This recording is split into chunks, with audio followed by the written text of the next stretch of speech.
Mtazamaji, Mungu ni mwema kila wakati na kila wakati Mungu ni mwema, na hiyo ndio asili yake. Leo tunakuletea habari muhimu kuhusu siku ya mawasiliano ya kijamii duniani.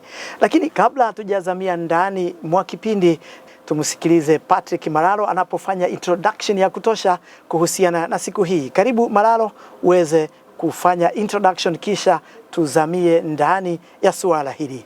Hii siku ya mawasiliano ya kijamii duniani ni siku ya maadhimisho rasmi ya Kanisa Katoliki ambayo inalenga kutafakari au kutoa fursa ya kutafakari changamoto za vyombo vya habari. Ni siku ilianzishwa na Papa Paulo wa sita mnamo mwaka wa 1967 kufuatia pendekezo la Mtaguso wa Pili wa Vatikano kuadhimishwa kila mwaka Jumapili kabla ya Pentekoste. Mwaka huu wa 2026 Papa Leo wa 14 ametoa kauli mbiu ambayo ni jambo la msingi la kujadili kwenye siku hiyo, haswa likiudhinisha maadhimisho haya ya siku hiyo kuhusu kusisitiza matumizi ya teknolojia, akili unde pamoja bila kupoteza utu na heshima ya kibinadamu. Ufuatao ni mjadala ambao umehusisha baadhi ya wanahabari wa Katoliki ambao wako sehemu mbalimbali kwenye Jimbo Kuu Katoliki la Mombasa. Tutakuwa kiongozwa na dada Rebecca Nzige Makeo. Asante sana ndugu yangu Patrick Malalo kwa kutuanzishia bila shaka mjadala huu, na kama alivyosema ni kwamba tunao wanahabari katika vituo mbalimbali, wanahabari wa Katoliki. Ni nafasi finye sana ambayo haifanyiki kila siku, kwa hivyo tunashukuru sana kwa muda wenu. Lakini kwa manufaa ya mtazamaji pia na msikilizaji, labda tuanze kwa kujitambulisha, majina yetu, tunaitwa nani na tunafanya kazi wapi. Tuanze na kakangu. Karibu sana, jitambulishe. Asante sana dada Rebecca. Majina yangu ni Innocent Kiriga, nafanya na Radio Anguo na mimi ni mwanahabari Mkatoliki. Ndio, nafahamika kama Gabriel Mwakoma na mimi nafanya na kituo cha Radio Tumaini. Naam, na mimi naitwa Julius Ijoho, ni mwanahabari Mkatoliki na nafanya na shirika la Royal Media Services, lakini wengi fahamu zaidi Citizen TV na Radio Citizen. Karibu sana. Asante. So dakta, basi mimi nafahamika kama Ferdinand Mwerero, nafanya na kituo cha Jimbo Kuu Katoliki la Mombasa, Radio Tumaini. Basi mimi vile vile nijumuika katika mazungumzo haya ya wanahabari wa Katoliki. Nami jina langu ni Susan Mnyoki, ambaye ni mtangazaji katika kituo cha Radio Tumaini katika Jimbo Kuu Katoliki la Mombasa. Basi karibuni nyote katika mjadala huu wa leo. Na labda tuanze rasmi kupitia kwa theme yetu ya mwaka huu kuhusiana na masuala ya kuhifadhi uasilia kupitia kwa AI, kwa sababu AI iko katika kila mahali katika kazi zetu ambazo tunafanya. Labda pengine katika ufahamu wako hii akili unde inakusaidia kivipi katika kazi zako za kila siku? Tuanze na kaka yetu pale Kiriga. Okay, asante Rebecca. Kuhusiana na swala hilo la akili unde, vile linavyonisaidia na changamoto zake kwa siku za halafu, imerahisisha kazi. Inafanya hii kazi imekuwa unaweza ifanya kwa muda mchache zaidi kwa sababu ya teknolojia hiyo ya akili unde. Lakini wasiwasi wangu ni siku zijazo. Je, fani hii ya wanahabari itakuwa na nafasi ama itakuwa imemalizwa na akili unde? Hapo ndo wasiwasi wangu kwa sasa hivi. Kama mwanahabari ambaye unafanya kazi katika runinga, imekusaidiaje na unahakikishaje kwamba haupitishi ule mpaka kwamba ionekane hii ni AI sana, maana akili unde sana, bado unahifadhi ule uasilia wa kibinadamu? Kweli kama vile ndugu yangu Kiriga alivyosema, akili unde ama AI ni jambo ambalo hatuwezi liepuka, ni jambo ambalo limekuja. Lakini hata hivyo sisi kama wanahabari, kwanza tuna jukumu la kuhakikisha kwamba kama wafahamisha wasikilizaji wetu ama watazamaji wetu, jambo la kwanza lazima useme haya ambayo nimeyaongea ama haya ambayo pengine nimeyachapisha ni kutokana na akili unde. Kwa hivyo jambo la kwanza, si vibaya kutumia akili unde, lakini lazima mtazamaji ama msikilizaji aelewe kwamba yale yote ambayo unatoa, ile content ambayo unatoa, useme kabisa kwamba hii imetokana na akili unde.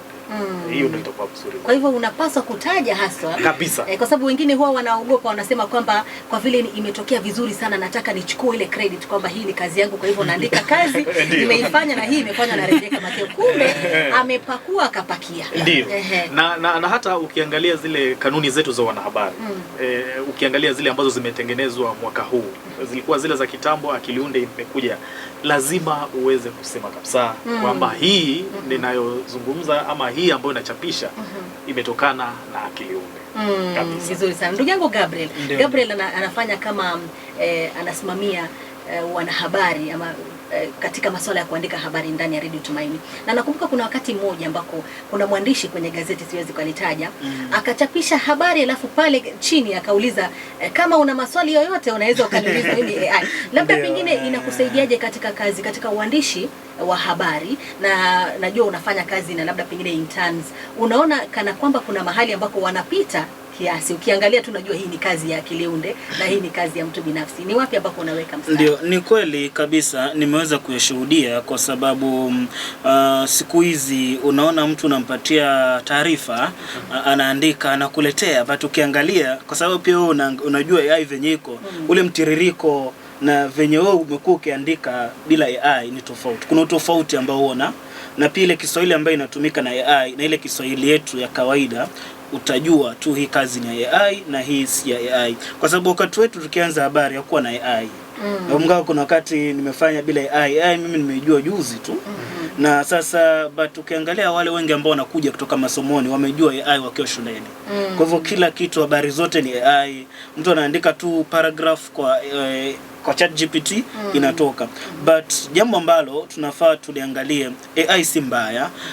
Ile information kwa AI lazima uifanyie tathmini vizuri, usome ile habari yako kwa kina, kwa sababu kuna mambo ambayo unaweza weka pale ukacopy and paste then ukapata kwamba sivyo, sababu kuna mambo mawili matatu huwa hayakwagi correct. Kwa hivyo usipofanya tathmini yako ama usipokuwa makini vizuri, uende ukajipata pabaya. Ndio vizuri sana. Na kakangu Fedi, wewe ni fundi wa mitambo. Pengine hii akili unde imekusaidiaje katika labda pengine kuimarisha ule ujuzi wako wa masuala ya mitambo? Je, inasaidia ukweli ama kuna wakati ambako inatoa habari ambazo sizo, unaenda ukifinya unaambiwa finya hii, kumbe ukifinya ndio unaharibu kabisa? Kwa kweli akili unde inapofikia ni swala la mitambo, utapata kwamba sana sana sasa hivi teknolojia inaenda ikibadilika, mashine zinakuja za hali ya juu, na utapata kwamba zile ambazo umezoea kila siku, wakati labda zinaleta hitilafu na hapa na pale, utapata kwamba changamoto zinabadilika kwa sababu mashine pia zinakuja na teknolojia ya kisasa. Kwa hiyo itakulazimu pale uweze kudukua kwa AI kidogo uone mambo yako namna gani, kwa sababu utapata kwamba itakusaidia mahali fulani kulingana na teknolojia ya mashine hiyo, kukuletea taarifa ambazo ni za kisasa. Lakini vile vile inapofikia hapo pia lazima pia kuna swala la kuzingatia, kwa sababu kuna yale ambayo anaweza akakuja na labda akakusaidia na mengine akakosa kukusaidia. Kwa hiyo vile wenzangu wanasema kwamba sio 100%. Kuna wakati ya kwamba inabidi wewe mwenyewe uweze kulivalia njuga swala lako binafsi na uweze kuweka kando kidogo swala la akili unde. Lakini kiukweli ni kwamba kuna mahali kidogo labda panasaidia pale. Vizuri sana. Dadangu Susan Mnyoki, unapenda sana kucheza muziki kwenye redio yetu pale, una search muziki, na tumeona muziki ambayo imetengenezwa na AI, na si kwa ubaya, lakini inaweza ikawa inasikika na utamu zaidi ama inavutia zaidi kuliko hii nyingine ambayo mtu ameingia kwenye studio akarekodi. Na unahisi kwamba labda huenda ikafika wakati ambako tukaanza kucheza sana nyimbo za AI na tukaacha huyu ambaye amechukua muda wake, amechukua hela yake, akainvest, akaingia kwenye studio? Huwa unalichukuliaje hili swala na unaweka wapi katikati uone kwamba hapana, hata kama huu ni mzuri, kuna huyu ambaye ameingia kwenye studio ametumia pesa zake na muda wake? Karibu. Nafikiri mimi kwangu kuhusiana na swala zima la muziki, kwa wale ambao sana sana wanaingia studioni pale na akili unde ama akili mnemba, tunastahili tuangalie, tusipite sana, ama ikawa kwamba labda huyo ambaye ameenda amechukua muda wake wote pale ametengeneza wimbo. Lazima tuwe na kipimo. AI kweli inatusaidia kama wanahabari, lakini pia vile vile angalia effort, ubakishe ile originality ya kile kitu. Wimbo ni huu ametoa, ni original, lakini ukiangalia pale kwa AI kuna asilimia fulani, hatuwezi sema kwamba yani ni original kama hile ambayo mimi kama msanii labda najipa mfano, nimeenda studio nimeimba, haiwezi kuwa sawa ama the same. Kwa hivyo lazima wakati labda tunatumia pia AI, tuangalie tusipite kile kipimo, na pia vile vile yule ambaye ameimba zile nyimbo tumshike mkono, kwa sababu hata kesho hii AI itakuwepo, lakini je, ina maana kwamba mwanamuziki ataendelea kuimba? Lazima tujiulize lile swali, kwa sababu bado anaendelea kuimba. Tunahitaji waendelee kuimba, tuwashike mikono, tuwakuze pamoja, ndiposa hata akiingia studio ajue kwamba tunawashika mkono. AI ipo, si eti kwamba haitakuwepo. Lakini pia sisi kama wanahabari, vituo vya redio na vya runinga pia tuhakikishe kwamba hatuegemei upande mmoja. Vyote tunavihitaji. Kabisa. Ndugu yangu, turudi kwako Kiriga. Na katika theme hii tunaambiwa kwamba AI inapaswa kutusaidia na sio kuvaa kiatu chetu sisi to replace. Unahisi kwamba kuna wakati ambako labda akili mnemba itachukua nafasi zetu? Kwa sababu unasema hivyo, kuna wakati mmoja research nikaona kwamba kumbe hii akili mnemba unaweza ukawauliza tutupatieni kipindi cha redio na wanakupa kila kitu mpaka mziki. Kazi zetu ziko mashakani. Dadangu Rebecca, kama nilivyotangulia pale mwanzoni, nilisema kwamba sekta hii ya habari kwa kweli iko kwenye panda shuka. Huenda ikawa pia kulingana na teknolojia vile iko, yale madarasa watu wanaenda ni uende ujue labda sheria za wanahabari na mambo kama yale, lakini mengi yanafanywa kupitia teknolojia. Kuna huu uwezekano, kwa sababu hata sasa hivi ukiingia kwenye mitandao unakuta hata ile segment, tuseme hata ni mwalimu anaambiwa jinsi ya kuconduct assembly asubuhi. Hayo ni mambo yanafanyika yote. Yes. Anapangiwa kila kitu na yai pale. Kwa hivyo kuna hatari zake, na pia kuna uwezekano kadri tunavyozidi kuendelea na fani hii ya wanahabari na uandishi, nafikiri kutakuwa na tatizo siku za halafu, hasa kwa kizazi ambacho kinakuwa sasa hivi. Na labda nikisalia hapo kwa kuna wale ambao wanasema kwamba wanahabari siku hizi hata si lazima tu kwamba wewe umeenda kwenye shule, unaweza hata ukatumia AI na ukajifunza na ukaingia, bora tu una sauti. Labda pengine kwa maneno machache, maoni yako. Ni kweli wanahabari sasa hivi wamejaa mtaani. Kila mtu anajiita mwanahabari. Bora una simu. Lakini bora una simu, bora unajua kupiga picha, bora unajua kuedit. Unawaambia nifanyie hivi, nafanyika. Nivalishie mtu amevaa suit, atavaa. Nikie mtu anasoma habari, ataweka pale, itakuwa namna hiyo. Sasa hatari zaidi ni kwamba yale maadili. Unajua ni vizuri kwenda darasani kusoma, kujua sheria za wanahabari, za uandishi, maadili na mambo kama hilo lazima litasalia. Hatutategemea AI kwa 100% kabisa. Ndugu yangu Gabriel, kwenye wanahabari haswa uandishi wa habari unahitaji kile ambacho tunaita fact checking. Na wakati mwingine kuna wakati ambako unaweza ukaulizia AI na ikakupatia kitu ambacho kumbe ndicho lakini sicho kwenye labda nchi hiyo. Je, umekumbana na hizo changamoto katika fact checking haswa katika uandishi wa habari na AI? Ndio, hiyo ni ukweli, kwa sababu kuna vitu ukitafuta kwa AI na uende ChatGPT na uende kwa Google, kuna venye some history hazilingani. Kwa hivyo lazima ukuwe na umakinifu. Kwa sababu AI tunasema kuna wale ambao wanasema haina a lot of information kwa sababu ilikuja juzi. Na hata pia hapo wanakupatia disclaimer kwamba not everything here is true. Kwa hivyo don't trust it 100%. Vitu zingine lazima ufanye uchunguzi wako, utathmini vizuri na uchanganye na ile AI ndio upate fine, thank you, kitu kisafi sana. Ndugu yangu Joho, wewe unajua nafikiri ndio unafanya kwenye runinga peke yake, labda pengine maswali mengi ya masuala ya runinga na picha za TV zitakuja kutoka kwako. Na kuna wakati labda pengine mtu anaweza kujiuliza unaweka wapi mstari, where do you draw the line, wakati unapoweka labda pengine ni kama picha zako pale unataka kuzirusha kwenye runinga na unaona kwamba hii picha ya AI inakaa nzuri zaidi kuliko hii labda nitakayopiga kutumia kamera yangu. Nasema hivyo kwa mfano, kuna wakati nilikuwa naangalia runinga moja, nikaona kuna advert imewekwa pale, lakini inakaa tu hizi picha si za pale mahali ambako unapajua. It is too good. Haiwezi kuwa kweli, yani inakaa very perfect, haina, unajua kabisa hii ni akili unde. Je, unaweka wapi mstari kati ya nipige picha yangu ambayo ni nzuri ama niweke nitafute tu AI waniambie nataka sura Rebecca Makeo na wanipatie sura ambayo hata haikai mimi kabisa? Na pengine ulivyosema ni ukweli. Wakati AI ama akili mnemba ilikuja, watu walichukulia kwa urahisi sana. Lakini sasa imefika ya mahali hata kwa televisheni inakuwa vigumu saa hizi wanategemea, kama nilivyosema hapo awali, kwamba unapokuja na picha ama audio kwamba hii ni AI lazima useme. Kwa hivyo siku hizi utakuta ni ngumu sana, especially kwa editorial. Unajua katika television kuna mambo ya editorial, kuna wale ambao pengine wako production. Sasa ikikuja editorial, hasa ile policy ama ile sheria ambayo imewekwa ni kwamba ni lazima useme hii ni AI. Na mara nyingi kwa sasa kwa news hiyo ukipeleka picha ambayo ni ya AI hapo ni kama ambaye hujitakii mema, kwa sababu wacha tu ikusaidie ndani, lakini usiilete kwa jamii, kwa sababu huenda ikapotosha hata zaidi. Kwa hivyo itumie, lakini ukijua kwamba hii ni kwa manufaa yako, lakini si kwa jamii. Na ulivyosema, hata mimi nimeona televisheni zingine hizi adverts ama matangazo ya kibiashara, unakuta watu wanatumia AI. Ndio. Na kwa nini hujiulizi, dadangu, kwa nini kwaya bado ziko na kuna tape? Kwa nini isiwe Jumapili tunaweka tu muziki wa kuingia kanisani? Kwa hivyo lazima tuwe makini sana na hiyo, wacha tu itusaidie, lakini tusi embrace to the fullest.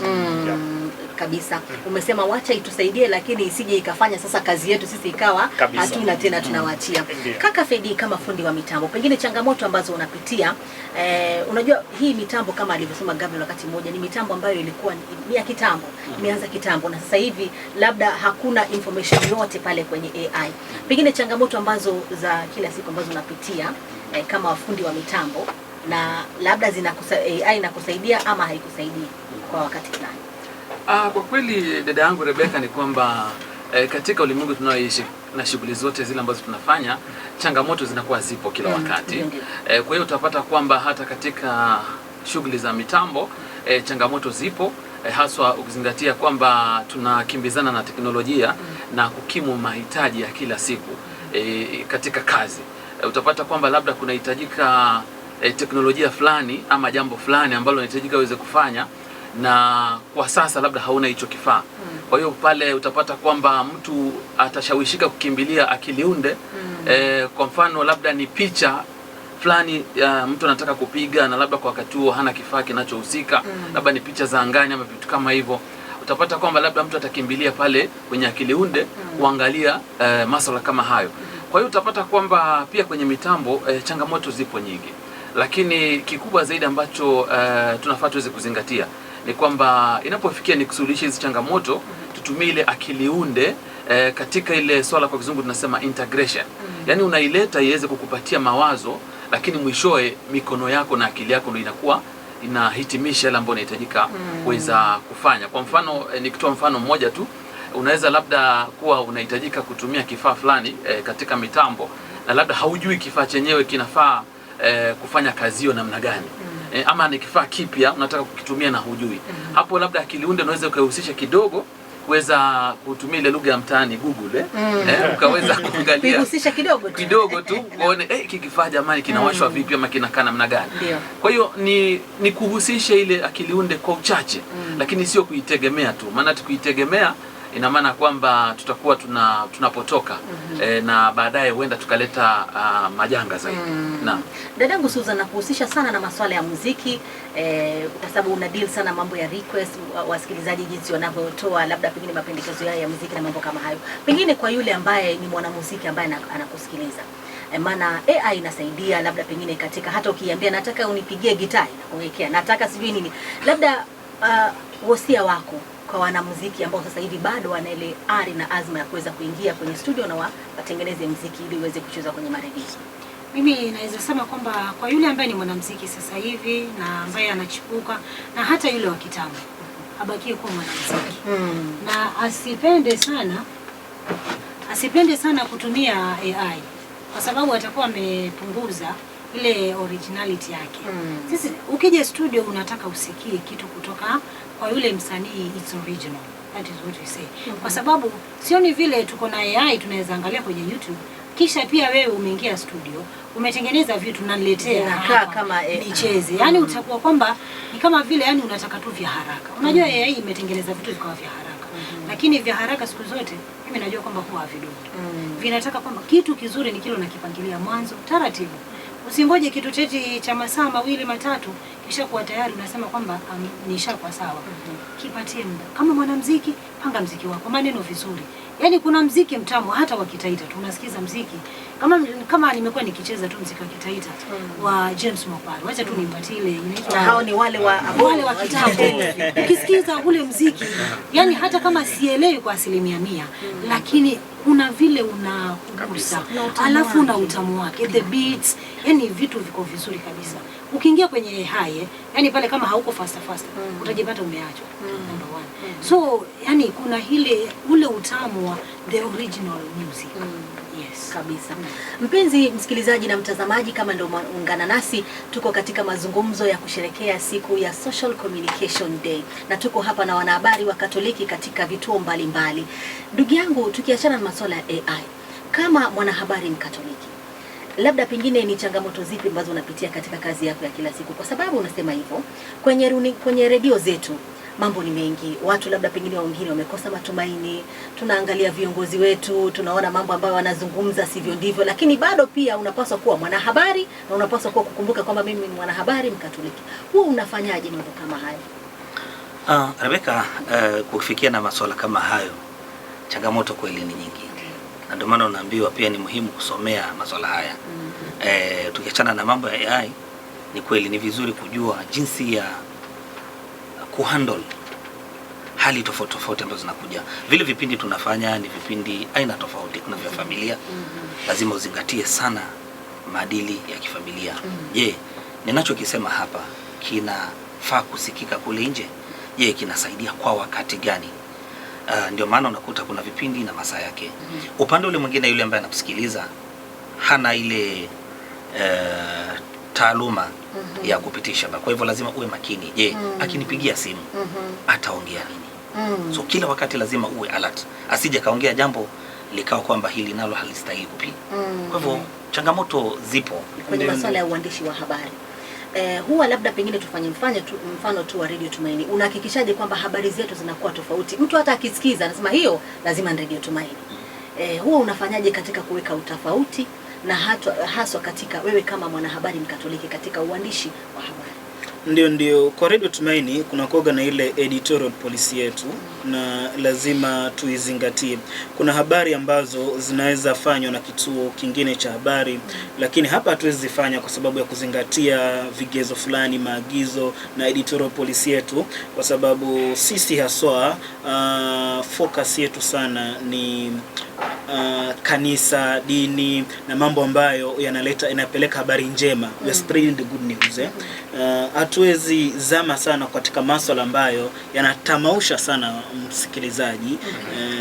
Wajua, ukiangalia siku hizi watu wanasema kwamba bad news sells, but you can't have story 1 bad 2 3. Hiyo kuna lazima uweke matumaini. Radio Tumaini. Lakini kwako ndugu yangu Joho, inaweza kuwa ni tofauti kidogo, kwa sababu labda pengine yule ambaye anakupatia ile agizo, labda editor anataka anakwambia Joho, nenda ukafanya story fulani, lakini vile unaona hii story labda inaweza ikachochea ama ikafanyaje. Wewe unafanyaje mambo kama haya wakati umeambiwa agizo limetoka juu, umeambiwa bwana fanya hii story, nenda umhoji huyu na kazi lazima ufanye. Wewe unafanyaje ili kuhakikisha kwamba bado unafanya kama unajua mwanahabari Mkatoliki, ili mtu anapokuona umeshika microphone pale sema huyu ni Joho anafanya story, tuko naye CMA huyo katika maisha. Ulivyosema ni ukweli, na kuna laini ndogo sana kati ya sisi ambao tunatangaza upande huu na wale ambao kwa dini. Lakini kitu cha kwanza cha muhimu unachokuangalia, kwanza jiweke karibu na kanisa. Na si kwamba kanisa kuna vitengo mbalimbali. Unaweza kuja ukaingia kwaya, ukaingia CMA, wapi. Sasa ile ama unakuja kanisa kila mara Jumapili, misa za asubuhi. Sasa ile itakupatia ule mwongozo. Na ulivyosema, kitu cha kwanza siku hizi uwe mrahisi wa pengine editor ama amekutuma na wewe unaona kabisa hii, jaribu kuongea naye, muelewane. Na naweza kupatia mfano, juzi hapa Taita Taveta kumekuwa na hili swala la mioto katika shule, mabweni. Naweza kuambia kwa 100% sijawahi fanya hizo story. Na si kwamba eti sitaki kufanya stories za kuhusiana na moto, majanga, lakini je, athari ya kufanya hii story itakuwa ni gani? Umuhimu wake kwa jamii itakuwa, ama utakuwa ndio unaongeza zaidi? Sasa lazima umweleze mkubwa wako ama editor, umwambie kwamba hii nikifanya, je, yule ambaye yuko Kitui, yule ambaye yuko Western na hajaona moto, akiona, si nitakuwa na haribu zaidi? Kama unamchochea, unatakuwa unachochea. Kwa hivyo kitu ya muhimu ni ongea na editor, umweleze tu kwamba hii kidogo sitafanya kwa sababu ya hii na hii. Na hao ni wanadamu, bila shaka watakuelewa vizuri sana. Ndugu yangu kaka Fedi, huwa unahusiana sana, kuna kipindi chako ambacho unafanya, uko karibu sana na vijana, na tunaona fikra na mawazo ya vijana wakati mwingine sivyo ndivyo. Kuna wale ambao wanafikiria vizuri kabisa, lakini kuna wale ambao labda pengine kuna upotofu na mambo kama hayo. Huwa unachukuliaje nafasi yako kama mwanahabari Mkatoliki katika kipindi ambacho unazungumza na vijana, katika kuwatia moyo, labda kuwashawishi? Wewe unafanyaje hasa? Katika masuala ya vijana kwa kweli sio masuala ambayo ni yana urahisi, kwa sababu kwanza kabisa vijana wanapenda vitu vya sasa, wanapenda vitu ambavyo vinawafaa wao, na wanaenda sana na ile tunasema kwamba hali ya dunia. Kwa hiyo utapata kwamba kijana kumleta katika hali ya kanisa na aweze kutulia pale, mambo yake iwe sawa sawa, lazima niweze kutumia njia ambazo pia wao wenyewe wanapenda. Lazima niwachagulie muziki ambao unakuwa na wafaa, na lazima pia pale kwenye vipindi niwaletee wageni ambao wao wenyewe watavutiwa na wao, kama waimbaji ama wale tunasema kwamba ni watu maarufu, celebrities, ambao labda watakuja na ujumbe ambao wanaweza wakausikiliza kwa urahisi. Kwa hiyo utapata kwamba kwa mbinu hizo inakuwa rahisi, lakini changamoto zinakuwa pale pale. Vijana wanataka wasikie vitu ambavyo vinaendana na starehe zao kwa wakati huo, kila wakati. Kwa hiyo lazima niweze kupambana zaidi kuweka mambo sawa sawa katika upande huo. Lakini mwisho wa siku pia tunashukuru sana kanisa, kwa sababu pia wao ama kama kanisa kuna zile programs za kuweza kuhakikisha kwamba zinahusisha vijana moja kwa moja. Utapata kwamba kuna machapisho maalum ambayo mapadi wanakuwa analeta, na tunatumia kwenye vipindi ili kumfikia yule kijana. Kwa hiyo ule ushirikiano kati ya kanisa na mwanahabari ni jambo ambalo la kuzingatia sana, kwa sababu linatusababisha sisi tunapata njia rahisi zaidi ya kuweza kuwafikia na mambo ya kisasa. Na mwisho kabisa ni kutumia vyombo vya mitandao. Utapata kwamba labda katika redio za zamani yule kijana kuchuni inakuwa ni balaa, lakini ule ujumbe tukiuwekelea pia kwa TikTok na kila mahali, utapata kwamba ile kijana tunamfikia pale kwa njia rahisi kabisa. Na labda kabla sijakuja kwako Susan, naomba nirudi kwako kakangu Kiriga, kwa sababu pia nao unafanya show ya vijana. Kuna wakati mmoja nilishai kusikiza na naona una ufuasi mwingi sana. Labda pengine huwa siri ni ipi katika pia kuweka, kama nilivyosema katikati, kwamba ndio unataka kumentertain kijana, lakini pia unataka kuchukua nafasi ambayo ulionayo kuweza kumfunza jambo at least aweze kubadilika? Yule kijana kwa kweli, kwanza sahihi, hasa miaka ya sasa, anahitaji kupewa mwelekeo. Maisha yamebadilika, ndio ukweli. Anahitaji kupewa mwelekeo. Kwa hivyo ukiwa unaongea masuala ambayo yanahusiana na vijana, angalia unampatia mwelekeo upi katika maisha yake. Usimuonyeshe mambo ya kutamausha. Mara nyingi encourage. Hakuna kitu kisichowezekana. Kwa hivyo ukiwa una interact na wao pale, kwanza wasikize. Kuna yule anakuja kwa njia nyingine, unaona kwamba huyu kidogo anaona kama mbele yake imeishi, hakuna mbele. Yani hakuna kusonga. Lakini unaweza ukamchallenge, ukamwambia kutokana na whatever huo unafanya, unaweza fanya hivi na ukavuka ngambo ile nyingine. Unawapatia nafasi wawe wazi. Ukipatia kijana nafasi ya kujieleza, utamuelewa haraka na unaweza kumsaidia kwa njia ambayo inastahili kabisa. Naam. Dadangu Susan, kuna changamoto nyingine labda pengine ambayo wenzangu hawajataja kuhusiana na mambo ya redio, ni wakati kucontrol yule msikilizaji. Nafikiri Kiriga alikuwa amegusia hapo awali kidogo. Kuna wakati mwingine msikilizaji anapiga simu, anazungumza mambo sio kabisa, mpaka nafikiri kuna wakati inabidi ukate simu uanze kusema jamani, hii redio ya Kikatoliki na mambo kama hayo. Pengine umeshawahi kukumbana na changamoto hiyo, na huwa unafanyaje katika kuhakikisha bado unakwenda kwenye line ya kwamba jamani, sisi ni redio Katoliki ya Mombasa? Mimi kwangu si mara moja wala si mara mbili. Nimekutana nayo hiyo, na ikawa kwamba nikiona mtu kama vile animoso, unapata kwamba sometimes mtu anakuja tu ametumia maji ya fitna. Wacha tuiweke vile. Kwa sababu sasa unajua mtu kama yule akishaingia pale. So it's a challenge, lakini I usually manage it. Wacha niseme hivi kwa sababu nikishakata simu namwambia tu vizuri, jamani tafadhali. Hii ni redio ya Kikatoliki, sote tuko hapa kwa ajili ya kufanya vitu chanya, that is positive. Sasa kama tutakuwa tunakwenda the negative side, itakuwa kwamba tunaharibu. Kwa hivyo sisi sote tunatiana matumaini. Tunahitaji tujengane. Sio mimi peke yangu, maana hata kuna wakati naishiwa. Sasa nikiishiwa nahitaji nijaze mahali. Na wewe nikikujaza hata kesho unakuja umejaa vizuri. Yaani tunainuana sisi sote. Si eti kwamba yani siku zote tu ni suzi. Hata times watu wao tunachoka. Lakini tunasema kwamba tu huyu Mungu tunayemtumainia siku zote. Hatuwezi ishiwa kabisa. Mungu wetu ni tajiri. Kabisa. Na nakumbuka umenikumbusha wakati nilipokuwa nimekuja Radio Tumaini mwanzo na nilikuwa na request hour. Mtu anapiga simu anasema, nataka kibao cha Diamond, nataka na unajua kabisa. Lakini wakati mwingine ni kama wasikilizaji wao wanatupima kuona utafanyaje. Kwa hivyo ukiwa unakata alafu unamweleza vizuri, anakuwa anaelewa. Na dadangu, labda pengine katika kumalizia tu kwa sababu ya muda, ndio amezungumzia kuhusu jambo la lazima ujae ili uweze kujaza na yule msikilizaji. You cannot pour from an empty cup, wanasema hivyo.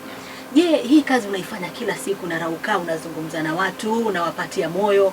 Wewe ni kitu gani ambacho huwa kinakujaza ili uweze kumjuza na yule msikilizaji? Dada kakangu Kirika.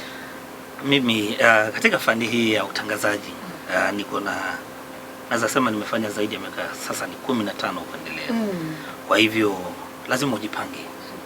Na ukiwa unaenda tayari unajua unaenda kuongelesha msikilizaji wa aina gani. Na lazima uwe tayari kuleta jambo jipya kila siku. Hiyo ni challenge. Otherwise utakuwa sasa boring. Watu wamekuzoea vile vile. Hata kuna wakati msikilizaji mwenyewe atakuuliza leo hauko sawa. Hiyo na by the way ukishikilia hapo kuna wakati labda pengine nyumbani umetoka, labda umezozana ama kuna kitu kimekukwaza, lakini ukishika mic unabadilika. Hata njiani pale ukiwa unatembea mtu anakuuliza ukiwa uko ndani wewe unakula nini? Naweza nikakupatia mfano hai. Kuna jamaa siku moja alijitolea kabisa akasema nakupeleka mpaka nihakikishe umeingia. Na sitaondoka hapo hadi uanze kufanya shughuli. Unamuuliza kwa sababu gani? Ni kama ukiingia huko ndani wewe kuna kitu mnatumia. Namwambia hapana. Namwambia hapana. Ni ile kazi. Hata si ajabu vile nimetoka nyumbani, nimetoka na mambo mengi tu chungu nzima. Changamoto tele. Lakini nifika pale kwa sababu najua lazima ni kuweke katika hali ambayo inastahili. Hayo naachia mlangoni. Shida hizo zote za nyumbani unaziacha kwa mlango. Ukiwa unaingia kwa studio unaingia ukiwa mtu tofauti. Ukitoka vaa shida zako rudi nazo. Lakini hiyo niwe mwenyewe utaki. Mara nyingi mimi wanasema hii kazi ni kazi nzuri sana ambayo tunafanya kwa sababu ukitoka hapa unatoka mtu tofauti. Umechangamka. Kwa hivyo kama kulikuwa na changamoto zote pale nje, hiyo tayari imeisha. Na nafikiri hiyo ndio nguvu moja sisi kama watangazaji nafikiri huwa tumepewa ya kipekee. Labda ni kipaji Mungu ametupa tufanye namna hiyo kwa sababu kweli kazi pia nayo tunaweza sema ni talent imetoka kwa Mungu kabisa. Niko na rafiki yangu mmoja umenikumbusha, yeye mke wake ni mwanahabari wa redio na basi walikuwa wamekosana na mke wake, na alivomsikia kwenye redio mke wake ana furaha akasema basi kesi imeisha. Kesi hii ile namsikia, lakini jioni anashangaa amerudi wameanza tena vile vile. Ukiona mic unachangamka kitu tofauti. Ndugu yangu Gabriel, katika kumalizia tu katika hii section ambayo uko nayo ya habari, hasa wakati huu ambako tuna karibia uchaguzi, kuna wakati mwingine ambako labda pengine kuna wengine wanaweza kukushawisha kukwambia Gabriel bana, njoo ufanye story yangu, shika hii kitu, hakikisha hii ndio first story. Nenda huwa unahakikishaje kwamba haushawishiki na hiyo kitu kidogo ambayo unakunjia, unafanya kazi yako kulingana na maadili? Ndio, hilo ni jambo ambalo lina waathiri wanahabari wengi, hasa wakati huu ambapo wanahabari pia wanapitia changamoto nyingi. Na ushawishi wa pesa unaweza ukasababisha taarifa ziende hewani kama kwa njia ambazo zimeshawishika. Wengine wanasema ni PR, lakini mimi kama mwanahabari lazima nijue kwamba ni ukiingia kwa habari umeapa kiapo ya kumfahamisha msikilizaji kuwa msema kweli. Kwa hivyo hizo habari mimi mostly huwa si rahisi huwa nifanye. Zingine huwa mtu akikupatia habari kama unajua hii anataka ende kwa nini fulani, lakini unajua kabisa hii story ikienda hapa na anajua ni PR unaweza ipeleka katika blog fulani yenye unajua hapa haina ushawishi, haina ushawishi wote na haina hadhira nyingi. Kwa hivyo hata akikwambia mtumie link utamtumia tu, lakini kwako mwenyewe unajua umekuza maadili yako kiplani. Ndio. Ndugu yangu Jo, huwa nakuona mara nyingi tukienda kwenye event umebebana na kamera yako, na sisi watu wa radio huwa tunaweka tu recorder tumeketi, lakini nyinyi mnapambana au unazunguka na kamera hapa na kule. Ni kazi ambayo mimi binafsi naweza sema kwamba ni kazi nzito. What keeps you going? Ni kitu gani ambacho kinakufanya kila asubuhi bado una ule morali, unashika microphone bado unatabasamu, unafanya kazi yako kwa moyo? Ni kipi ambacho huwa kinakutia moyo katika kufanya kazi yako hii kila siku? Mimi naweza sema kwanza lazima hiyo kazi ambayo unaifanya uipende. Maana bila kuipenda kusema ukweli itakuwa vigumu sana. Na vile unavyosema hii kazi ina changamoto zake, kwa sababu kuwa kwa TV na watu wanasahau kwamba mimi bado ni yule wa radio. Bado nimekuwa radio zaidi ya miaka 10. Na zina changamoto zake, lakini hata hivyo penda kazi yako, alafu pia zile guidelines ambazo zimewekwa. Kama ni story ya ukweli, fanya ukweli. Maana kwanza ukitaka kuridhisha kila mmoja utakuwa unakosea. Kile ambacho unafanya ni unafanya tu ile ukweli, basi kila mtu asikize ile ambayo umesema. Na ukienda na njia hiyo utakuwa unafanya kazi vizuri, lakini ukitaka kusikiliza kila mtu, ni kama hapo kwa radio, hapa unazungumza na mtu mmoja. Uzungumzi na watu ambao unasema mpenzi msikilizaji, si wapenzi wasikilizaji. Kwa hivyo hata sisi inabidi tu unafanya ukweli na unahakikisha kwamba yale ambayo unazungumza ni ya kweli, bila shaka, na upende kazi yako. Basi kaka Fedi, umekaa katika tasnia hii ya wanahabari kwa muda. In fact mimi ni mtoto kwako kwa sababu nilikupata hapa ndani ndio tumaini na kuvulia kofia kwa hilo. Na bado hata kama labda pengine una kazi zingine, wengine wanakufahamu kama mwalimu, bado uko katika hii tasnia ya wanahabari. Ni kipi ambacho huwa kinakufanya bado unajua hata si wanahabari peke yake, hata katika masuala mengi ya mitandao uko very active, masuala mengine ambayo labda pengine hatuwezi tukataja maana hujatulipa, lakini anyway uko kila mahali. Ni kipi ambacho kinakufanya bado unazidi kusukuma katika wanahabari? Naam, asante sana kwa swali hilo. Nadhani kwamba sisi binadamu tumejaliwa kupenda vitu fulani, ama mtu anazaliwa naturally anaona kwamba hiki ndio kitu mimi nakienzi sana. Sasa labda kujibu swali hilo, kiukweli ni kwamba mimi katika tasnia hii ya wanahabari napenda sana hii shughuli, ndipo hata nilipofanya mambo mengine, lakini baadaye nikaona hapa katika wanahabari ndio moyo wangu unakuwa unapenda sana. Kwa hiyo utapata hiyo itanitofautisha labda na mwanahabari mwingine ambaye yuko pale kusubiri mshahara. Kazi zitakuwa tofauti. Kwa sababu mimi nitakuwa nazingatia sana nini ambacho leo nikiamka asubuhi nitafanya, katika ratiba yangu nitaangazia masuala gani na mambo kama hayo. Kwa hiyo ina maana kwamba nitarudi pale kumuunga mkono kaka yangu hapa. Amesema kwamba kitu chochote kile ni lazima ukipende. Na ukitaka kujua kwamba tofauti ya huyu na huyu ni kwa sababu ya upendo kwa ile kazi yake ambayo anakuwa anafanya. Kwa hiyo mimi nakuwa na enzi sana wanahabari, na hicho ndio kitu kinanifanya kwamba ikuwe kama nyumbani. Naam. Vizuri sana. Dadangu Susan, huwa nakuona wakati mwingi ukija hapa ndani ya Radio Tumaini, unakuja mapema, unatafuta nyimbo zako. Unasema jamani, nyimbo zangu za lunch time zimepungua sana. Unatafuta, una search, like wewe unapenda hiyo kazi. Na labda pengine kama mwanadamu, pengine kama mwanadada, kuna wakati mmoja tu unasikia tu uko down, for lack of a better word. Unasikia tu lakini lazima tena ujitemo. Ni kitu gani ambacho huwa what fills you up? Mimi naweza sema kwamba yani hata nikiwa shuleni ilielezwa kwamba siku zote mwanahabari ni sauti kwa wale ambao hawana sauti. Maana niko hapa nazungumza kwa niaba ya yule ambaye yuko pale nje. Kwa sababu gani? Ukiambiwa you are the voice to the voiceless, lazima umrepresent vizuri. Alafu pia ukipenda ile kazi, hata kama yani kuna kitu umeitiwa, labda ni mwanasiasa, ni nani, you make sure you stick to your lane. Kwa sababu anaweza kudanganya kidogo so unapata kwamba ule wanahabari ulioko nao na ulifundishwa jinsi ya kukaa kama mwanahabari, inabaki kwamba inakujenga zaidi na unaipenda hii kazi kwa roho moja. Yaani usio kwamba mara leo umekuja hivi, saa zingine watu tunakuja tumeishiwa na power. Tumeishiwa, lakini ukiingia hapa ndio maana unapata studio milango ni miwili. Mlango wa kwanza pale unaacha shida zako. Huu wa pili ukiingia mtu mwingine tofauti. Yaani hata kama wewe ni mke wa mtu ama huyu ni bwana wa mtu, hao ni watu wawili tofauti wakiingia studio. wapo tofauti kabisa. Sasa ndo naambiwa kwamba wanahabari una raha yake, kwa sababu kwanza una entertain, unaburudisha, unaelimisha. So kama wewe mwenyewe hujapenda, utaburudishaje mtu kama wewe mwenyewe hujaburudika? Lazima uanzie kule nyumbani. Ukifika hapa labda ukijipanga, yani unapata kwamba kuna vitu umeshaviweka set, viko vizuri kabisa. Hata kuelimisha, unaanza kumwambia matukio, vitu vya ajabu ajabu. Hata yeye anashangaa, huyu naye kwani alienda huko? Kumbe yuko hapa, lakini amefanya utafiti wa kwake, kwa sababu ni kazi ambayo anaipenda. Na alisema kwamba mimi nimelivalia njuga hili swala la kuwa mwanahabari. Ndio kabisa. Katika kumalizia tu, kwa sababu muda haunasi, kwa sote ni kitu gani ambacho labda msikilizaji ama mtazamaji hajui kuhusu wewe? Nataka tu tuwapatie fursa hii tunaposherekea communication. Ni kitu gani ambacho mtazamaji, msikilizaji wa Anguo hajui kuhusu Innocent Kiriga? Katika kumalizia, alafu labda wosia wako.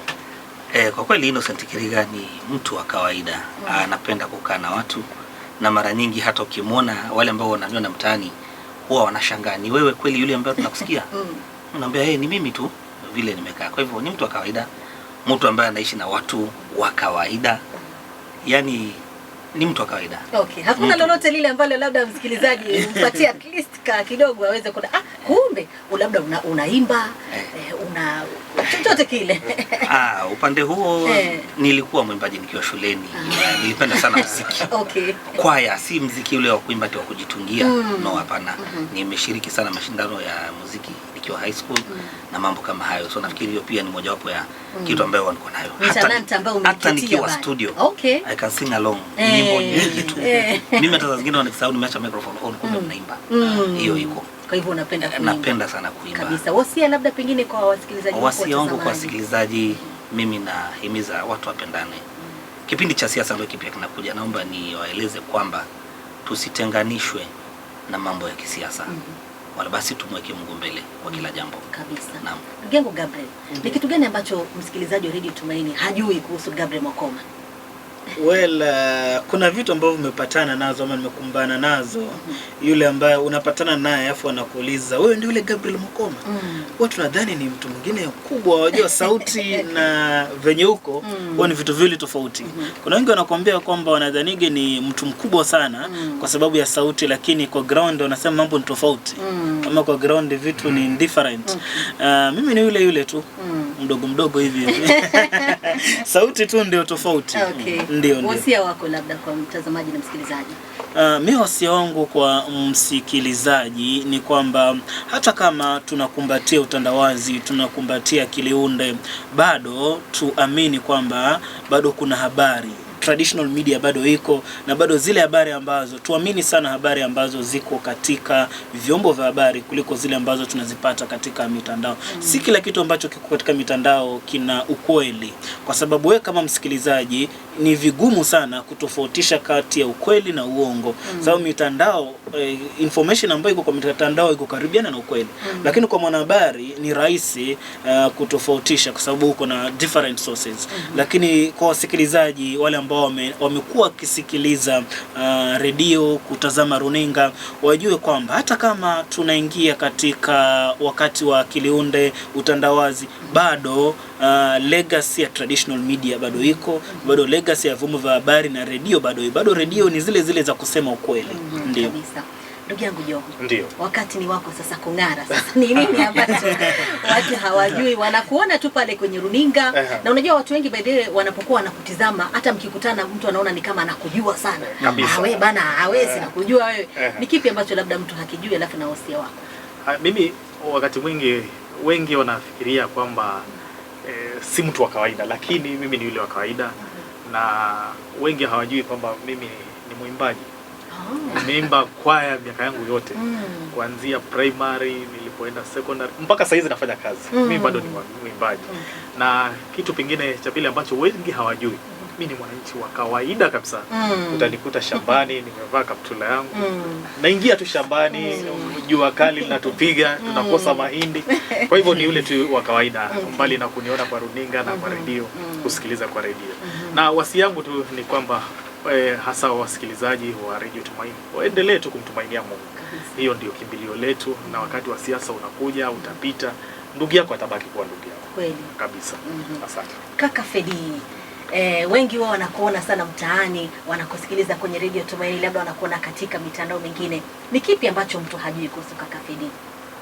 Kwa ufupi tu kwamba kwa msikilizaji kwamba mimi binafsi namshukuru Mungu kwa ajili ya talanta mbalimbali. Kwa hiyo mimi kwa kizungu ni wale watu wanasema kwamba jack of all trades. Nafanya vitu vingi. Okay. Mimi nimefanya mambo mengi katika tasnia ya wanahabari, mambo ya DJ. Mimi ni mwalimu, nimefunza watu ambao sasa hivi naweza nikasema wana shughuli zao. Wengine hata wanaendesha magari baadaye. Ndio mwalimu, ndio madaktari. Sasa yani najivunia hilo. Kwa hiyo msikilizaji, mimi namshukuru Mwenyezi Mungu kwa talanta zangu mbalimbali. Na wasia ambao naweza mpa msikilizaji ni kwamba unapojaliwa kitu na Mwenyezi Mungu, kifanye. Kwa sababu hata katika Biblia kuna wale ambao walishindwa kutumia talanta zao vizuri, Mwenyezi Mungu akawanyang'anya. Kwa hiyo ni vyema ukipata nafasi ya kufanya kitu, msikilizaji, unafanya jambo lako. Kama dada Rebeka umepata nafasi ya kuingia shambani kulima, nenda kalime. Asante. Naam, asante sana. Dadangu Suzy Mnyoki aka Toto la Kienyeji. Wengi wanakusikiliza, wanakupenda, lakini labda kuna jambo ambalo msikilizaji hajui, mtazamaji pia hajui kuhusu Suzy.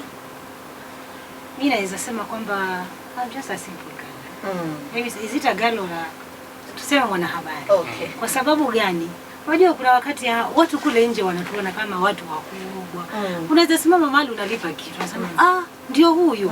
Yaani wanashangaa, hawako na expect mtu kama huyu. Yaani mimi mtu tu simple. Na ikifika kwamba ni masuala ya shambani pale nipo. Masuala ya ukulima nipo. Ile tu yani tukipata nafasi tu tukipenya shambani tunaingia full mzima. Alafu chengine ningependa kumwambia yule ambaye anatusikiliza, anatuangalia, siku zote kuwa na mtazamo chanya, kwa sababu kwenye maisha usipokuwa na mtazamo chanya, hata ukijaribu vipi havitakwenda. Lakini the moment utaweka kwenye akili ya kwako kwamba I am positive, hata kama ni kigumu kiasi gani, lazima kitafanikiwa. Hata kama si leo wala si kesho, kuna siku kitakuwepo na kitamudu. Kabisa. Naona wenzangu wengi wamesema mimi ni mtu wa kawaida. Wacha mimi pia niseme hivyo tu. Nisipana sijalisema nisionekane kama mimi sio wa kawaida. Msikilizaji, mtazamaji, mimi ni mtu wa kawaida. Na sipendi kumalizia hapo kwa sababu kuna mwanahabari mmoja ambaye hajazungumza, na pia huyu mwanahabari ni wanaitwa wale waandishi wa mashairi. Malenga. Basi yeye nitampa nafasi hii katika kumalizia haya mazungumzo yetu, na labda pengine kama ana shairi aweze kutupa shairi hilo. Joel Mburia, kwako. Naam, asante Rebeka Makeo kwa kipindi kizuri ambacho umekuwa nacho na wanahabari wenzetu. Ni kweli na mimi ni mtu wa kawaida. Kutoka hapa sina la ziada, sitaongeza wala kupunguza. Mlio ya jadili nyote. Ni kazi kwako mtazamaji na msikilizaji uweze kuendelea vyema, na Mungu akubariki.